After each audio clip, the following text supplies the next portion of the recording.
This is where we talk about how we grow both a powerful brand and business and life as well, because everything's connected. Welcome to Brand and Biz Spills. I'm Debbie White. I've spent 30 years in the creative advertising industry, working with Fortune 500 brands while also being a serial entrepreneur, building several multiple 6- and 7-figure businesses along the way. I'm talking with other powerful women to share insider secrets and insights about building your brand and business. And I don't have time for BS and fluff. You don't either. So let's get to building a powerful brand and business with some real frank talk. Follow me on Instagram at FranklyDeb so we can connect further. Hello, I have a treat for everyone. Today I am here with Sue Clement. She helps coaches and experts create blockbuster masterclasses that convert clients like crazy. Okay, who does not want that? Welcome, Sue.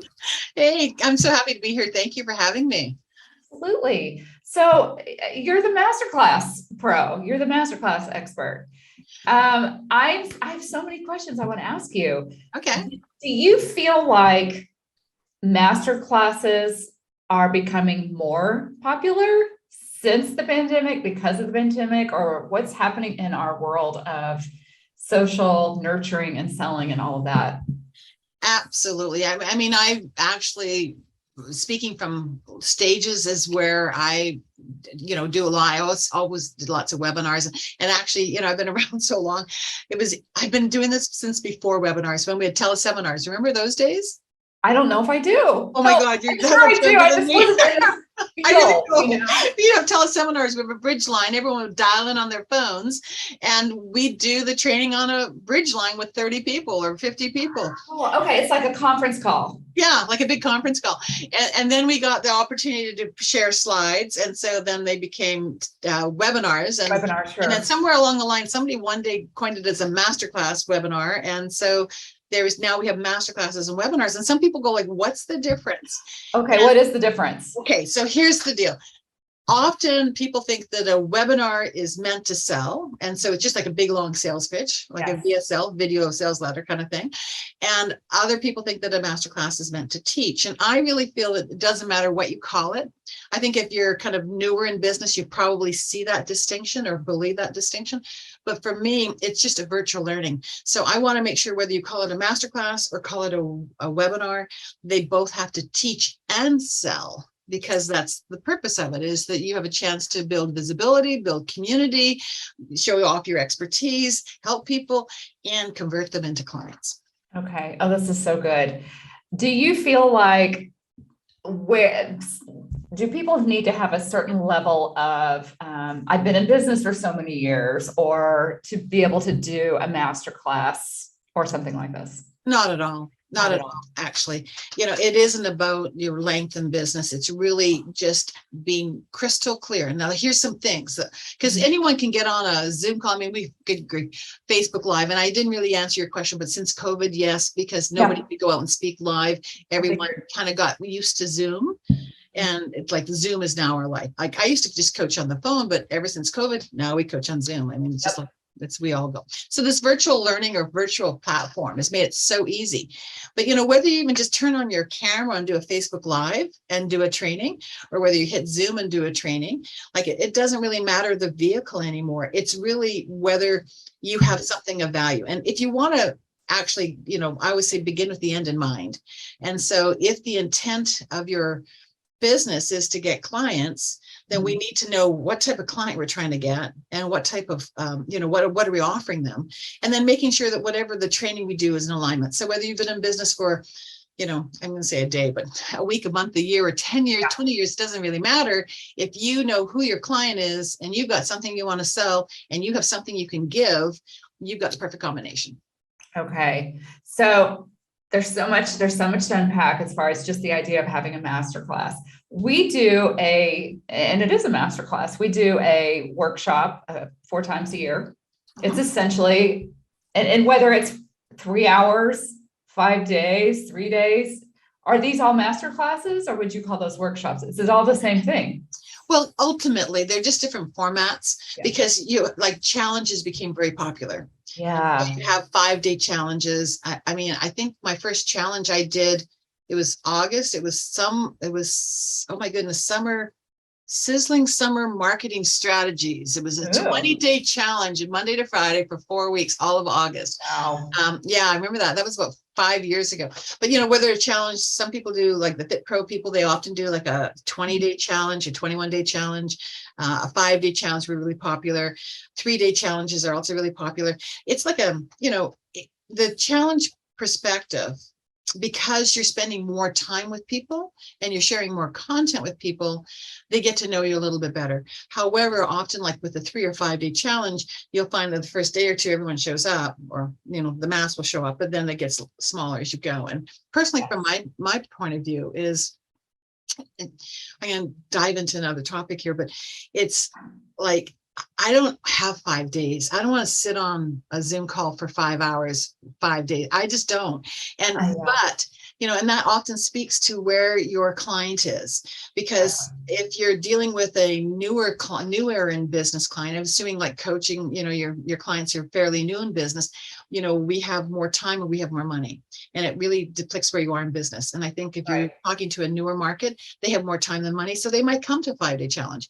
But if you're trying to target a higher end market, someone who's making multiple 6 figures, we don't have the time. So we want to get it fast. So I think that you have to, whether it's a 5-day, 3-day, 1 day, 1 hour, 90 minutes, 3 hours, it's all about you and your clients. So, you have to always meet the client where they're at. And that's one of the most important things to consider, is like, what would work for your client? And then go from there. I want to kind of touch on this for just another hot second, because I think this is one of the things I know in marketing. This is one of the things that's so obvious to us marketers that most people just kind of blip over, is what does our audience actually want? And then how do they want to receive it? And just to your point, what length of time do they actually have in their day? Like, we're actually going to be changing the length of time, the time of day, because we're realizing our ideal clients do have a business and they don't have that kind of time. And I feel like all of us don't want to spend as much time, maybe I'm wrong here, on these live workshops. Yeah, they have to really engage. And just as a sidebar on this, is what's been really quite trending is when you do the 3 and 5-day challenges, what they do is they gamify them now. Yeah. They have prizes and contests, because that's how they keep the community with them every day. Right. And so you have to always, I shouldn't say, I'm going to use the word manipulate, but you have to always manage your content in a way that makes it consumable for your audience. Consumable for your audience. What are the top mistakes you see when people are just running masterclasses? I mean, I almost want to use the word winging it. I think people plan, but if you're not a pro at speaking and you have so much experience with running workshops and masterclasses, what do you see? There's some real typical ones. I've already mentioned begin with the end in mind. And what a lot of people just do is they go, I can do a masterclass on blank. And then I'm going to sell my blank, but they don't align. There's no congruence with them. So I always teach my clients to begin with the end in mind. What are you selling? Who are you selling it to? What are the pain points that solves for them? Like typical kind of one-on-one marketing stuff, but it's really relevant. And then what we do is we take that piece of, what problems we're solving with our big offer, and we want to reverse engineer it. I call it the PSPS, problem, solution. So we start with the end solution, and then what's the problem that solution solves, and then take a small piece of that problem, and that's what the masterclass is on. Because if I come to a masterclass on dog grooming, and then I end up trying to sell you cat food, it's not going to make sense. I'm being really facetious. No, I get it though, but you're right. It's really like I have to, and the other piece too, I mentioned, like with the masterclass, we want to make sure that the audience gets a win. They have to learn something. They have to go away thinking, that was cool. I got a new idea. I got a new concept that's improved my business, improved my life, improved my relationships, whatever you're selling. That they feel then that you are, first of all, credible, that you showed up and you delivered something that was valuable for them. And that makes them more interested in taking you up on your offer, because they want more of this. So if you just show up with fluff and, nothing special, you're not going to get an engaged audience. So we want to make sure that we really showcase something. So give something good away, but it has to, whatever you're teaching in your masterclass has to align with your offer, because number one, you might attract the wrong people. If it's, dogs instead of cats, you attract the wrong people. You also might land up getting the wrong people on the call, but then you're also teaching them something that isn't in alignment with what you're selling. So that's number one mistake. I'll just give you 3 quick ones. That's number one, is that they don't align. So you want to make sure your masterclass aligns with your offer. That way you're helping, because we can all get online and do Facebook Lives and masterclasses and Zooms and all the rest of that. But the intent is to convert them to a client. So I'm all about high converting masterclasses, not just masterclasses. So that's number one. So another conversion mistake that a lot of people make is on the content. So now that we've got the right content figured out, which is cool, it's like how much or how little. And we've all been to those masterclasses, Debbie, I'm sure you've been there, where you go and they teach you the what and the why, but not the how. That was a real phrase about 10 years ago. And they talk all about the problem ad nauseum, and you're like going, I have that problem. I know that problem. What's the answer? And you're waiting for this big, solving, this learning. And time goes on and on and on by. And then to get the learning, you have to buy something. It's like, what a letdown. So not enough information, not enough content, not enough real solutions is a mistake because you frustrate your audience. The second thing that frustrates audiences is too much. And this was my big mistake, because I'm kind of the teacher mode. I think all teachers have this. I love sharing information. Me too. And like I'll reiterate one of my first, what I used to do is I used to book a hotel room and put 200 to 300 people in it and do an evening seminar. And what was really cool about it is it would be like taking them to a buffet. No, there was no food at this free evening seminar, but it was like taking them up and down the information buffet. I was giving them more and more and more, piling on. And then at the end, I kind of waltz out on the stage with my metaphorical cheesecake saying, do you want to buy my cheesecake? And they were gagging. It's like, Sue, I have so much information. Thank you. They loved my presentations. They came back, every month. But they had so much information. It's like, I'm going to go home and consume this information. Yeah. And then when I'm finished, I might come back and buy something from you. Why that hurts you is that, first of all, people don't consume what they got. They loved it in the moment. They don't use it. Then they think back on you and they think, well, that didn't really work. I didn't learn anything. So they might like you in the moment, but over time, it really harms your brand and doesn't serve the purpose of the audience.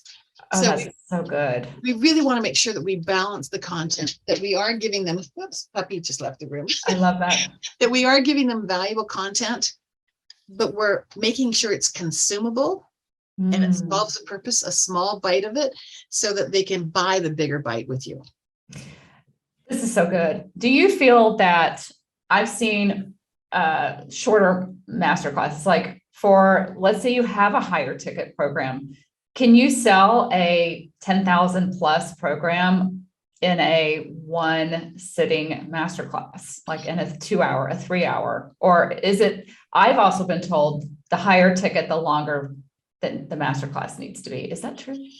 Well, it kind of gets to, I kind of look at it as, I call it the 3 doors of making your offer. Okay. And so like door number 1 is basically the offer is book a call with me. And often that's for a higher price, like you're doing a high level mastermind, and it is like 10K or more. Booking a call, generally most of us would want to make sure there's a good fit from the perspective of them and for us, and that they really fit with us. Yeah. So that's a book a call. And on the very far side of it is click and buy. And so a click and buy would be for a lower price offer that we don't want to wait. I shouldn't say invest our time on a call with somebody. Okay. Or click and buy. If it's, a few $1,000s, like $500, $19.99, whatever, we really want to just do click and buy. Okay. And then there's the midway door where we talk all about the offer. So we really lay out what they could be buying, what we're offering them, but we want to maybe have them book a call with us. That's the invitation. That's kind of the midpoint where we actually talk about what we're selling and inviting them to book a call because we want that. Here's what I've experienced in the marketplace. If you have a lot of cachet, if you have that kind of guru status and a huge following, you can click and buy on a 10K because you have the notoriety. Yes. But if you don't have that notoriety, if you don't have that much kind of cachet in the marketplace, for 10K, you probably do need to book a call. Yeah. And once again, we always go back to you and your clients and your community to see what's right for you. Sure. Another thing I've seen is and I don't know if it's a trend or this is just something that some people do, is charging for a masterclass. What are your thoughts on that? That's, you know what, it's a very personal thing, and there's no right or wrong answer. And the pros and cons are this. Okay. So if it's free, you'll attract way more people. Yeah. And you'll have way more no-shows. Like right now, if you do a free masterclass, in the past, you get, 50 to 60% show up, 70% on a good day. Now, it's like 30, 40% will show up, even with a whole email series reminding them. Can I ask you about that right there? Because we have noticed that exact same show up rate. Yeah. Why do you think that is? The lower show up rate recently? And it's this year. I still do the email, like the 2 day, the 1 day, the same day, the 1 hour, we still all do the same emails. Yeah. I think just the bandwidth of people has gotten smaller. Okay. Like they just don't have the attention span. But yes, absolutely. You must make sure the more reminders you send, and also having text messaging reminders versus email reminders will help those numbers. But so free, you get more signups, but then the value of that is that it's a lead build. It's a list generating, because I'm capturing all these email addresses. So part of me could say, well, I'm getting, 200 people signing up. And so what if only, 80 show up? I have 200 email people leads that I can follow up with, because, if you do the free base, well, actually for either of them, you want to make sure that you have a good nurture sequence. But so you get more signups, lower show ups, they're tire kickers. They're not as invested in it. Now on the fee side, you have a smaller group signing up because they have to put the money down. You have a higher percentage showing up. You have a more qualified buyer. So it boils down to, are you looking for list building, or are you really trying to find those, hot nugget clients without doing a lot of follow-up work and a lot of calls with tire kickers? It boils down to your capacity. If you have lots of capacity to take a lot of calls in your calendar, then take a lot of calls. They might not be very qualified, all of them, but you can work the sales that way. So if you're kind of newer in business or don't have a lot of business at this time, free is probably the way to go. But if you're really short on time or you don't have the team to support you, then fee might kind of give you a higher quality prospect. So quantity versus quality, that's kind of what it boils down to at the end of it. That is the best answer I have heard to date on this. And I can tell you that I've had this conversation with many colleagues and team, and that was a really great answer. Wow. Yeah, okay. And it doesn't, there's no right or wrong. And there's sometimes I'll do a fee and sometimes I'll do a free. It kind of just based on the content of what I'm teaching and how I want to, if I want to wake up my marketplace, then I'll do free. Get more people.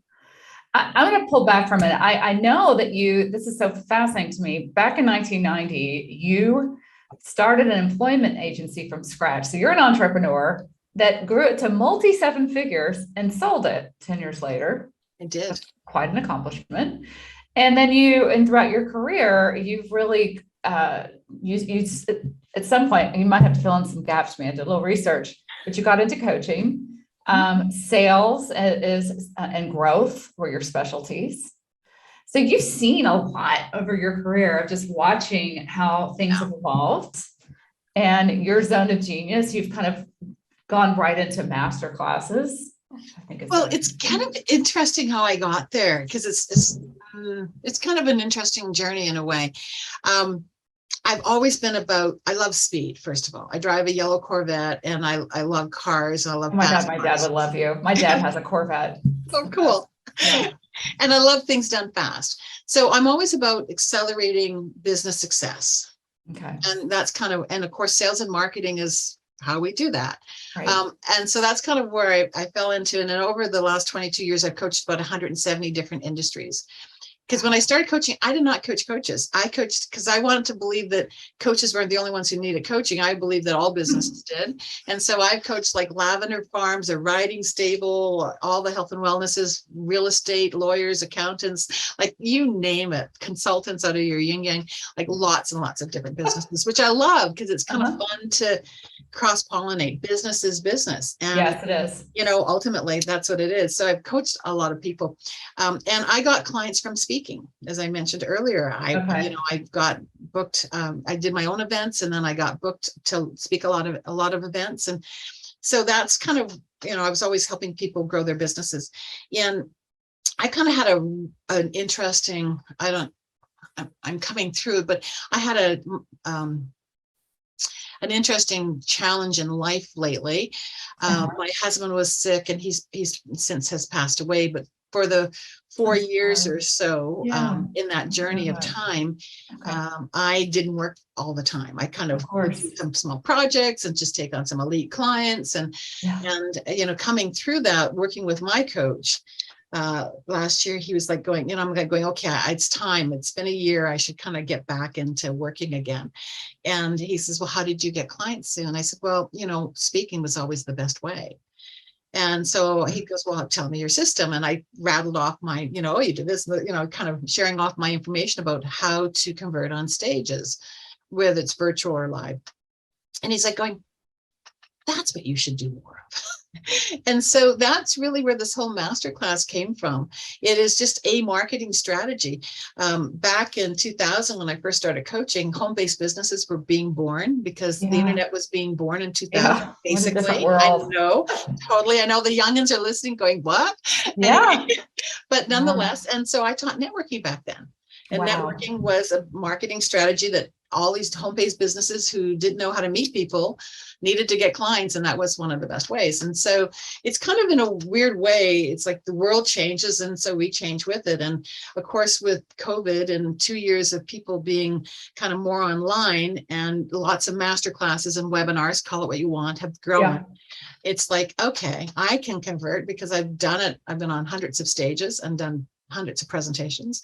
And so it's like, these people are all getting on Zoom calls, but they're not getting clients from them. And if you get on if you do a training and you don't convert, it's like you wasted your time. And so I really want to help people convert better. And that's really where this came from. It wasn't like Masterclasses has always been my flag. I love how niche it is. This is something I talk about as a marketer. It's so specific.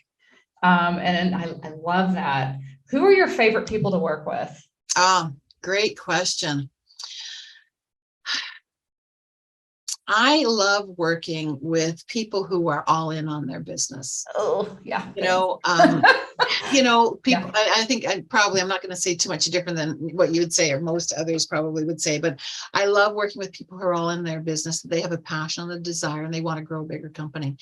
The interesting thing, I sometimes feel like a Swiss Army knife because I've worked with so many industries, and I, use different marketing strategies over the years. And the cool thing also is, having grown a multi seven-figure business, I understand about building teams and systems. Because, I used to say, what gets you to the first 100K won't get you to the 500K mark. And you can get 100K or 200K pretty easily by yourself with a VA or a small, 1 or 2 people. But it's that evolution into really growing a bigger company. And, and that whole 7-figure thing is such a cliche these days. Everyone's going for, but nonetheless, whether it's 200,000 or 2 million, it doesn't really matter. You're growing your business. As you grow, you need different tools and resources, and you have to think differently. And so that's one of the things I love doing. As much as my entry point often is masterclasses. And like, I've dealt with some 8-figure business owners and help them shift their conversion rates, so that they're making like 100K or more on one masterclass. And I've also worked with somebody new in business who was really thrilled to make 5K on a masterclass. Right. Sure. So really, it's like, I meet my clients wherever they are, but I love working with people who are all in on their business and really looking to grow. And they're serious about providing quality services and helping their clients, whether it's, I always think it falls down to health, wealth, or relationships. And so whatever it is, that's almost irrelevant to me. It's really about their passion for what they do. I love that. Okay. You mentioned something, and I do want to ask you about that. You said your coach last year, and you went to this very personal transition in life, but the coach aspect, I was actually thinking of asking you this. So you were, here you are, this master expert. I think people are sometimes surprised by this, and yet you have a coach. I have coaches. Yes. It's this whole thing of like, why do these coaches have coaches? And I think that in itself, we could talk for a whole nother hour and probably maybe on another episode. But I love when people are forthright in sharing that, often I'm curious to hear your answer. Well, it's interesting. I was talking to a friend in business once, and I was referencing this coaching program, high level, big investment. And she looked at me, she goes, "Oh, I thought you knew how to do this." It's like, oh my God. To people, when I mention I have a coach, they think that I don't know what I'm doing. And it's like, no. There's a couple things. If I don't have a coach, then I'm obviously not believing in the service that I'm offering. And so I really feel that if I'm selling coaching services to people, then I need to be buying them, because I'm telling you, I can keep you in your best level of performance. When you have a coach, you do actually level up your performance. Absolutely. And so I need to level up my performance too. Yeah. And what's really cool is as I level up my performance, I'm leveling up my clients' performance, because I'm learning and I'm evolving and I'm growing and I'm sharing all of those resources and content and things I'm learning. And absolutely. As I learn how to do something, a new funnel idea or a new whatever, it's like, to me, it's like me learning my craft and expanding my craft, because the world changes. Like, Facebook has changed the way we market in the last few years. Like, it's just like everything's changing. So I need to be in that, that stream of consciousness of new things that I can share it down. But I know one of my friends said that, like, I thought you knew what you were doing. It's interesting. I don't want to work with someone if they're not also investing in themselves as well, because the clip at which we grow, I want to be in that same, call it woo, I want to be in that same energy. But I feel like it's interesting when people hear me share that. And then you said that, I'm like, I want to talk about that too. Yeah. And I have 2 coaches. I love it. And it doesn't mean I'm remedial in any way. No, you're definitely an expert. I also been working with a mindset, and I can't even call her that, but she's way more than mindset. But, like, that's really relevant, because I have a mindset coach as well as a business coach. I think it's so important. So just for the listeners out there, when you hear experts, and most of the experts I talk with, they do have coaches as well. It's very interesting to me. I think that would be a whole nother great side conversation. It would be. Well, to tie all this into a bow, this has been so insightful on the idea of every listener out there can do this. Yes. And that's, to me, I just want to put that, because we have listeners from all spectrums. We're women focused, but we can all run a masterclass. And you're the expert on how we can do this and actually convert at a higher rate. That's incredibly intriguing. I want to offer this out for everyone listening. Sue has a gift for all of you. She has a money-making masterclass blueprint. Okay, I want it too. And I'm going to give you that address right here. It's Sue Clement, and that's CLEMENT.com, SueClement.com. Did we call that a / or a /? Oh, it's a slash. You know the slash. Guys, we know the slash now. I know. /gift. Yes. Super simple. Sue, and we'll have it in the show notes as well. And she has again, the money-making masterclass blueprint. I know I want it. Thank you so much. This was so rich. I could talk to you all day about all things. We would really jam out more. I love it. We really would. Thank you so much. And we will be back. Thanks for listening to Brand and Biz Spills with your host, Debbie White. Visit franklydeb.com, where you can connect with us and join our free Facebook community where all the brand action happens. And I love hanging out on Instagram, so follow me there @franklydeb. And join us next time for another episode of Brand and Biz Spills. Let's get real on women growing powerful brands.